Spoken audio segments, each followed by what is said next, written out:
Welcome back.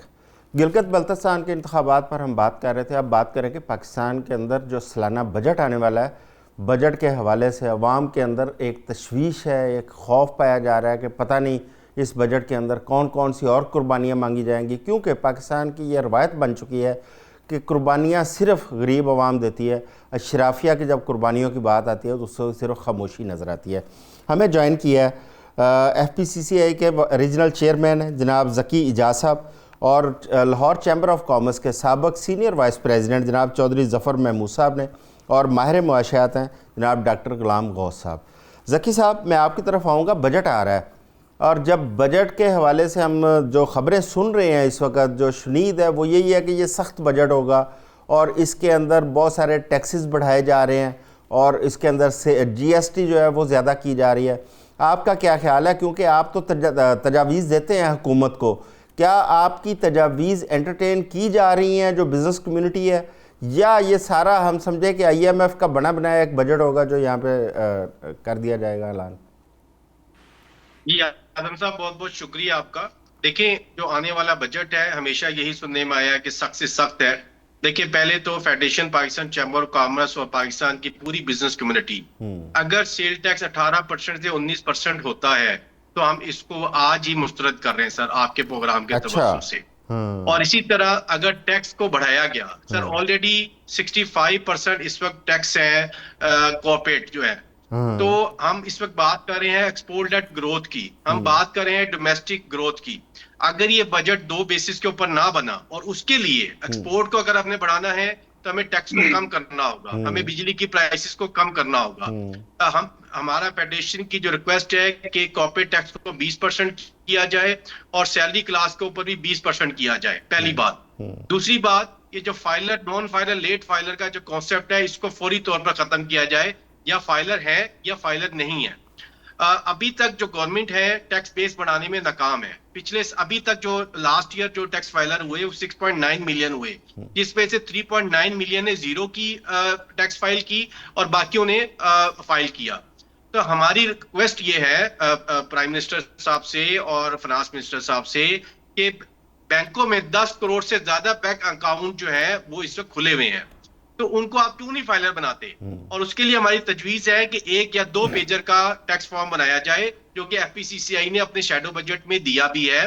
तो ये बड़ी इंपॉर्टेंट बात है कि 10 करोड़ से ज्यादा अकाउंट होल्डर पाकिस्तान में मौजूद है, तकरीबन 13 करोड़ के करीब है, तो वो फाइलर क्यों नहीं है? इसी तरह जिनके पास बिजली के कनेक्शन है, इंडस्ट्रियल या कमर्शियल, उनको फौरी तौर के ऊपर फाइलर बनाया जाए। तो हमारी जो रिक्वेस्ट है कि ऐसा बजट आना चाहिए है जिससे एम्प्लॉयमेंट बढ़े, ऐसा बजट ना आए कि इससे एम्प्लॉयमेंट जो है वो भी चली जाए। तो जो FPCCI ने और जो थिंक टैंक ने जो बजट दिया है, शैडो बजट दिया है, उसमें हम अगले 3 सालों में हम डेफिसिट को जीरो कर रहे हैं, 2 करोड़ जो है मुलाजिम जो एम्प्लॉयमेंट जनरेट कर रहे हैं। अच्छा। और एक्सपोर्ट को 100 बिलियन तक लेकर जाने की कोशिश कर रहे हैं। तो पाकिस्तान में एक्सपोर्ट देखिए ऑलरेडी कम हो गई है, बहुत अरसे से 3 सालों से 30 बिलियन के ऊपर एक्सपोर्ट रुकी हुई है।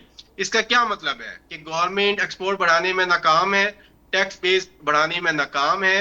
तो हमारी रिक्वेस्ट है प्राइम मिनिस्टर साहब से, फाइनेंस मिनिस्टर साहब से, कि अगर इस दफा मैं आपको ये बताता चलूं कि अगर टैक्स को और बढ़ाया गया तो सर मैं आपको बताऊं कि इस दफा ऑलरेडी FBR जो है 900 अरब से शॉर्टफॉल है अब तक मई के अंदर, और जून में मजीद शॉर्टफॉल हो जाएगा, ये तकरीबन 1000 अरब पे चला जाएगा। तो मैं ये समझता हूं कि अब तक की जो भी FBR की और फाइनेंस की जो भी पॉलिसीज हैं, मैं समझता हूं उसमें नाकाम है। दूसरी तरफ अगर 4-5 सालों में अब रेवेन्यू देखें, एक तरफ गवर्नमेंट कहती है कि जो बिजनेसमैन है वो चोर है। सर ऐसा नहीं है, आप 4-5 साल पहले का रेवेन्यू उठाकर देखें, 6-7 हजार अरब था, और इस वक्त जो है वो लास्ट ईयर 11,900 अरब था। तो इसका मतलब है कि हम तो टैक्स दे रहे हैं लेकिन गवर्नमेंट अपने हिस्से का काम नहीं कर रही। इसी तरह बजट अगर लास्ट ईयर 11,900 अरब जो है कलेक्ट हुआ, जिसमें से 8,000 अरब सिर्फ सूद की मद में दिया गया है, इंटरेस्ट अच्छा। की मद में मोर देन 70%। तो हमने जो शेडो बजट पेश किया है उसमें हमने इनको कहा है कि इसको रिड्यूस करें। हम फेडरेशन बहुत अरसे से ये बात कर रही है कि जो आपका इंटरेस्ट रेट है उसको कम करें, क्योंकि सबसे बड़ा बोरो जो है वो गवर्नमेंट है। तो हमारी ये भी रिक्वेस्ट है कि इंटरेस्ट रेट को कम किया जाए ताकि गवर्नमेंट अपना वहां से एक रेवेन्यू जनरेट करने का सोर्स करे, और प्लस प्लस अपने एक्सपेंस भी कम करे। देखिए गवर्नमेंट अभी तक अपने एक्सपेंस कम नहीं कर रही है, और ये मेन चीजें हैं जो कि एफपीसी से इसके ऊपर बात कर रहे हैं कि एक्सपोर्ट लेड ग्रोथ और डोमेस्टिक कंस्ट्रक्शन के ऊपर डबल डिजिट में टैक्स कर दिया सर। हमारी रिक्वेस्ट है कि 4%, देखें ये एक ऐसा एम्प्लॉयमेंट जनरेट करता है, कंस्ट्रक्शन इंडस्ट्री जो है इससे 92 एलाइड इंडस्ट्री इससे वाबस्ता है। बिल्कुल। हम प्लॉट के खिलाफ हैं, लेकिन हम कहते हैं हाई राइज बिल्डिंग बने। वर्ल्ड बैंक की रिपोर्ट के मुताबिक 1,20,00,000 घर जो है शॉर्ट हैं। अगर जिस तरह प्राइम मिनिस्टर साहब ने 5 लाख घरों का अनाउंस किया है, अगर 5 लाख घर बनते हैं आजम साहब, मैं आपको बताऊं अगले 2 से 3 सालों के अंदर, तो आपके जीटीपी में 2.5% का कंट्रीब्यूशन आ जाता है सिर्फ कंस्ट्रक्शन इंडस्ट्री से। 2.5%, $3 बिलियन से ज्यादा की आपका टर्नओवर आ जाएगा उस सर्कल में, और ये एम्प्लॉयमेंट जनरेट भी करता है। तो एग्रीकल्चर पे हमें फोकस करना पड़ेगा। एक वो आपका एम्प्लॉयमेंट जनरेट करता है, कंस्ट्रक्शन इंडस्ट्री एम्प्लॉयमेंट जनरेट करती है, और प्लस अगर टैक्स कम ना किया गया तो सर मैं आपको बताऊं कि ये आने वाले वक्तों में जो अभी जो गवर्नमेंट सोच रही है 14,000 अरब का टारगेट बना रही है, मुझे नहीं लगता कि अगले साल 10,000 या 11,000 अरब भी इकट्ठा होगा। ठीक हो गया जी, बिल्कुल ठीक है। चौधरी साहब, आप क्योंकि चैम्बर ऑफ कॉमर्स को रिप्रेजेंट करते हैं, उसके अंदर हर किस्म के बिजनेसमैन हैं, उसमें दुकानदार भी हैं, सनतकार भी हैं, सारे हैं। अच्छा, ये बार बार ये कहते हैं कि जो छोटा दुकानदार है या जो मंडियां हैं थोक की, वहाँ से टैक्स कलेक्शन नहीं होती, ये बात किस हद तक दुरुस्त है? दूसरा, जो इनको IMF की तरफ से भी कहा जाता है कि जो बड़ा ज़िम्मेदार है उससे आप टैक्स कलेक्ट करें, उससे टैक्स नहीं कलेक्ट कर पाते। क्या ये इसके अंदर कोई बदनीति का पहलू आ जाता है, या इसके अंदर कोई कोताही है इनकी, या नाअहली है? आप क्या समझते हैं कि ये टैक्स कलेक्शन के अंदर FBR की कोताही है या गवर्नमेंट की कमिटमेंट नहीं है? बिस्मिल्लाहिर्रहमानिर्रहीम। पैसा बहुत शुक्रिया मौका देने का। देखिए जी, मैं कोई रवायती बातें नहीं करूंगा। जकी भाई ने बड़ा एक्सप्लेन किया है सारी चीज़ों को। मैं 2-3 चीज़ों को ऐड करना चाहता हूँ आपके क्वेश्चन का, पहले मैं आंसर दूंगा। इसमें आपकी बात बिल्कुल ठीक है कि इसमें करप्शन का आंसर एक है। जो इस वक्त 27,000 के करीब एम्प्लॉइज हैं FBR में, जबकि 6,000 के करीब एम्प्लॉइज की जरूरत है। बाकी मार्केट्स के अंदर हर शख्स, छोटे से छोटा दुकानदार, बड़े से बड़ा दुकानदार, जिम्मेदार, बिजनेसमैन, एक्सपोर्टर, इंपोर्टर, इनकी दस्तरस में है, इनके इल्म में है। जिसको चाहते हैं टैक्स नेट में लेके आते हैं, जिससे चाहते हैं वो उससे टैक्सेशन का प्रोसेस कराते हैं, जिससे नहीं चाहते उससे नहीं। जितना अगर उसने 20,000 टैक्स देना है और वो 50,000 इनको दे देता है, तो वो क्यों टैक्स नेट में आएगा? तो ये एक तरफ नेगेटिव बात बिजनेस कम्युनिटी की तरफ भी है कि वो लोग समझते हैं कि शायद कुछ पैसे दे के हम बच सकते हैं। तो मेरे ख्याल में अगर वो पूरा टैक्स दें तो वो जो करप्शन है, जो रिश्वत देते हैं, उससे कम टैक्स होगा। तो मैं समझता हूँ कि जी हमें 6-7 रिफॉर्म्स के ऊपर काम करने की जरूरत है। सबसे पहली बात तो यह है कि एक्सपोर्ट नहीं बढ़ सकती किसी सूरत भी अनटिल कि आप प्रोडक्शन कैपेसिटी बढ़ाएं, अनटिल कि आपकी जो इंपोर्ट है वो रिड्यूस हो, तो तब जाके आपकी एक्सपोर्ट बढ़ सकती है। एक्सपोर्ट बढ़ाने के लिए आपकी डी इंडस्ट्रियलाइजेशन हो रही है, आपको इंडस्ट्री, आपको प्रोडक्शन कैपेसिटी बढ़ानी पड़ेगी। आपके मुल्क के अंदर जो 25-26 करोड़ आबादी है, आपने उसको जो प्रोडक्शन देनी है, उससे जो बचेगा वो आपने एक्सपोर्ट करना है। तो आपके पास रवायती प्रोडक्शन के सारे स्टेजेस हैं, वो चाहे इंडस्ट्री में हो, चाहे एग्रीकल्चर में हो। सॉरी। तो एक तो हमें वो कैपेसिटी बढ़ाने की जरूरत है ताकि एक्सपोर्ट के लिए हमारे पास अवेलेबिलिटी हो मटेरियल्स की। बड़ी मार्केट है, हम अगर उसको गैर रवायती तौर पे एक्सप्लोर करें, अफ्रीका हमारे सामने पड़ा हुआ है जो 1.5 अरब से ज्यादा आबादी है, 1200 अरब से ज्यादा उनकी इंपोर्ट है, और उसमें चाइना, इंडिया बहुत आगे हैं। तो हमें जो गैर रवायती मंडियों की जरूरत है, उसके ऊपर SAFC को काम करने की जरूरत है, उस पर बोर्ड ऑफ इन्वेस्टमेंट को काम करने की जरूरत है। तो हमें ये इन चीजों को रिवाइव करने की जरूरत है। नो डाउट कि गवर्नमेंट, देखिए गवर्नमेंट इसको रिड्यूस नहीं कर सकती, गवर्नमेंट टैक्सेस कम नहीं कर सकती। गवर्नमेंट ने लोन लिया हुआ है और वो हमारे मुल्क ने इस्तेमाल किया हुआ है। चाहे कोई भी गवर्नमेंट आई है, उसने लोन लिया है, वो चली गई है, तो वो हमने बर्दाश्त करना है, हमने IMF को भी बर्दाश्त करना है। तो गवर्नमेंट के पास कोई सेकंड ऑप्शन नहीं है कि हम उनको धमकियां लगाएं और वो उसके ऊपर अमल करेंगे, कतई नहीं करेंगे। हमें चाहिए कि हम मटेरियल प्रपोजल्स दें हम अपनी जाती बिजनेस की प्रपोजल से निकल के मुल्क के लिए प्रपोजल्स दें। SIFC के अंदर काम करने की जरूरत है, बोर्ड ऑफ इन्वेस्टमेंट के अंदर काम करने की जरूरत है, प्रोडक्शन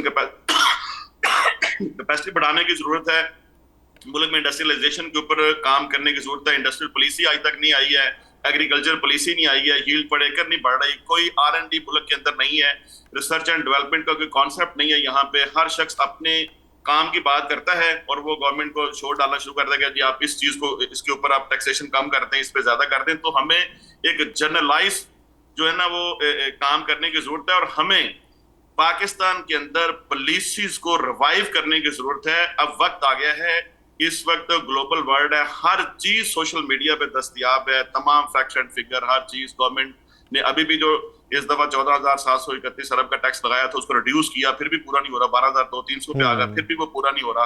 तो अभी जकी साहब ने जिक्र किया कि 60 से 65% के दरमियान हम जो है वो टैक्सेशन भी हो रही है। तो अब कैपेसिटी नहीं है कि जी आप एग्जिस्टिंग बिजनेसमैन को फोकस करके उससे आप रेवेन्यू कलेक्ट करें। आपको ऐसी पॉलिसीज लाने की जरूरत है, रेवोल्यूशनरी पॉलिसीज, जिसके तहत आप मुल्क के अंदर प्रोडक्शन कैपेसिटी को बढ़ाएं, जिससे आपका रोजगार भी बढ़ेगा। बिल्कुल ठीक के हो अंदर गया। आप R&D को लेके आए और मुल्क के अंदर R&D के बगैर कुछ नहीं हो सकता। ये एक बड़ी अहम बात है। और अगर आपने एक्सपोर्ट को बढ़ाना है तो उसके लिए आप गैर रवायती मंडियों की तरफ जाएं। आप जो स्टैंडर्डाइजेशन है उसको पूरा नहीं कर सकते। तो ऐसा बड़ी इंपॉर्टेंट बात की है आपने, रिसर्च एंड डेवलपमेंट पे काम करना पड़ेगा। डॉक्टर गुलाम गौस साहब, हमें यही बताया जाता है कि ये जितना निचले तबके के ऊपर बोझ पड़ता है, ये IMF की शरायत है, उनको मानते हुए बिजली, पेट्रोल, हर चीज़ की कीमतें बढ़ानी पड़ती हैं। क्या IMF इस कदर मजबूर करता है कि बाकायदा वो कहता है कि ये तनख्वाहदार तबका जो है उसकी गर्दन काट दे, या निचला जो तबका है, कारोबारी छोटा तबका है, उसके ऊपर ये सख्तियाँ कर दे? क्या IMF की ऐसी बराह रास्त कोई डिमांड्स होती हैं? दूसरा मेरा आपसे सवाल ये है, टाइम शॉर्ट है लेकिन मैं चाहूँगा कि आप इसमें जवाब दे दीजिए। क्या आज पाकिस्तान के जो मुआशी हालात की वजह, क्या हमारी कोई मुश्किल पॉलिसीज़ ना होनी है, इसका एक वजह बन सकती है कि लॉन्ग टर्म पॉलिसीज़ का फुकदान है जिसकी वजह से आज हम इस हाल में पहुंचे हैं? जी सर, पहले तो आपका बहुत शुक्रिया। दूसरा, ये जो दोनों बातें आपने कही हैं ये बिल्कुल ठीक है, ऐसा ही है। IMF डायरेक्टली अगर ये ना भी इम्पोज कर रहा हो कि आप जो आपका इनकम वाले लोग हैं उनकी स्लैब्स को इस तरह चेंज कर दे, ये कर दे, वो कर दे, अगर वो नहीं भी कह रहा, लेकिन उनकी सर्टेन कंडीशंस होती हैं कि आप अपने रेवेन्यूज को इंक्रीज करें। तो रेवेन्यूज आपने कहाँ से इंक्रीज करने हैं? या तो आप GST बढ़ा देंगे, या आप इनकम स्लैब्स के ऊपर टैक्स बढ़ा देंगे, या फाइलर्स को बढ़ाने की कोशिश करेंगे, या जो मौजूदा फाइलर है उन पे टैक्स की रेशो बढ़ा देंगे। तो यही सिचुएशन है। ये बात तो बिल्कुल ठीक है कि ऐसा हो रहा है। और दूसरी बात है, हमारे लॉन्ग टर्म पॉलिसीज है ही नहीं। एक जो सबसे बड़ी चीज है ना IMF के हवाले से, वो मैं आपको बताऊं तो वो ये है कि IMF किसी भी मुल्क में डिमांड प्रोड्यूस नहीं करता, डिमांड को डिस्ट्रॉय करता है। ये इसका मॉडल है। IMF का मॉडल है टैक्सेस, और दूसरा है ग्रोथ।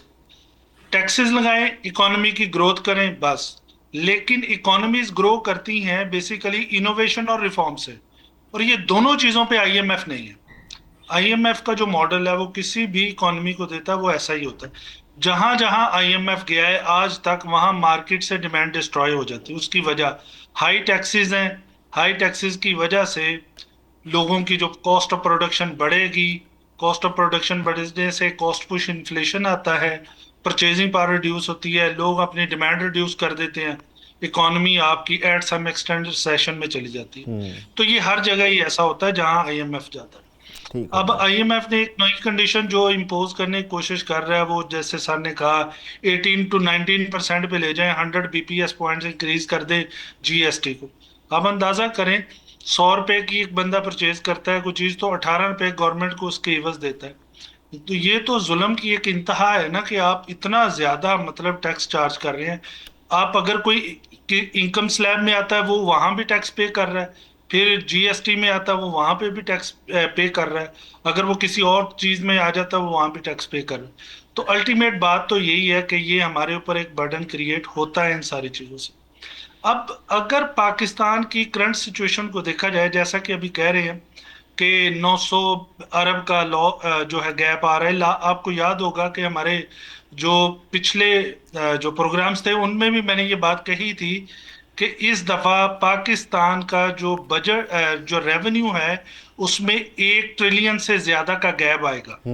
और उस गैप की सबसे बड़ी वजह ये है कि अभी आप देखें आपकी इकोनॉमी का जो है ना वो बिल्कुल एक लोअर लेवल पे चल रही है। आपकी जो इस वक्त एक्सपेक्टेड ग्रोथ, टारगेटेड ग्रोथ थी 4.2, और जो एक्सपेक्टेड ग्रोथ है जो इकोनॉमिस्ट जिसको मेजर कर रहे हैं वो है 2.5 to 3 के करीब। अच्छा। यहां तक आएगी जो एक्चुअल में होगी। अब इस नंबर को इन्फ्लेट कर दिया जाए या कर दिया जाए वो एक अलग हिसाब है, लेकिन एक्चुअल जो लेवल है जहां पर ये ग्रोथ एस्टिमेट हो रही है वो 2.5 से 3 के दरमियान एस्टिमेट हो रही है।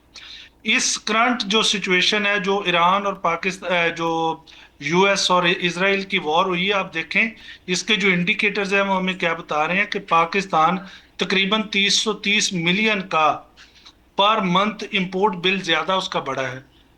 तकरीबन 300 बिलियन के करीब रेमिटेंसेस पर मंथ रिड्यूस हुए हैं हमारे जो गल्फ से आते हैं। इसके अगेंस्ट आप देखें 400 बिलियन की एक्सपोर्ट्स अफेक्ट हुई हैं हमारी। 100 बिलियन यूएस डॉलर का हमारा फ्रीट चार्जेस बढ़े हैं। तो इस सारी सिचुएशन में आप एक साइड पे है, दूसरी साइड पे एक और चीज मैं आपको बताऊं जो बजट में इस वक्त गवर्नमेंट को ऐड करनी चाहिए, वो मैंने चाइना का 20 जो अभी उनका 26-27 का बजट आता है उसका रिव्यू किया था यहाँ पे बिकन हाउस नेशनल यूनिवर्सिटी में हमारी में हुआ था वो सेमिनार। तो उसमें मैंने एक देखा उन्होंने एक्सटर्नल शॉक रिस्क बेसिकली एक पार्ट बनाया है अपने बजट का, जिससे आपको ये आप एक सर्टन अमाउंट उसके लिए फिक्स कर देते हैं कि अगर इस तरह का कोई एक्सटर्नल शॉक आता है तो हमारी इकोनॉमी इतनी जो ग्रोथ है जो हम एस्टिमेट करें वो इतने फ्लेक्सिबल हो कि उस चीज को हम एडजस्ट कर लें। तो अभी मेरा ख्याल है गवर्नमेंट को इस पे जरूर फोकस करना चाहिए। 3 मेजर इवेंट हुए हैं यहाँ पर। एक तो आपने फ्लड्स बियर किए, दूसरा आपने एनर्जी क्राइसिस आए जो यूएस ईरान वॉर की वजह से, और तीसरा ऑपरेशन सिंदूर। अब तीनों जगह पे पाकिस्तान ने सफर किया है बुरी तरह, और अब जरूरत है पाकिस्तान को, गवर्नमेंट को, कि जब इस बजट को लेके चले बहुत तो इस बहुत तरह शुक्रिया डॉक्टर गुलाम गौस साहब, जनाब ज़की इजाज़ साहब, जनाब चौधरी ज़फ़र महमूद साहब, आप तमाम मेहमानों को बहुत बहुत शुक्रिया। पाकिस्तान की अगर मईशत को देखें तो हर सेक्टर के अंदर एक तनज़ली नज़र आती है, चाहे वो एग्रीकल्चर है, चाहे वो एक्सपोर्ट्स हैं, हमारी इंडस्ट्री है। इसकी क्या वजूहात हैं? हमें पॉलिसीज़ अपनी मजबूत करनी पड़ेंगी, लॉन्ग टर्म पॉलिसीज़ बनानी पड़ेंगी ताकि अवाम के ऊपर जो इस वक्त सख्तियाँ हैं, बोझ है वो कम हो। और हुकूमत को बजट बनाते हुए IMF की शराइत बेशक उसको मद्देनज़र रखें, लेकिन कोशिश करें कि अवाम के ऊपर कम से कम दबाव पड़े, क्योंकि इस वक्त अवाम की ऐसी सूरत हाल नहीं है कि वो इतने सख्त बजट को बर्दाश्त कर पाए। आज के लिए बस इतना ही। अपना ख्याल रखिएगा। अल्लाह हाफ़िज़।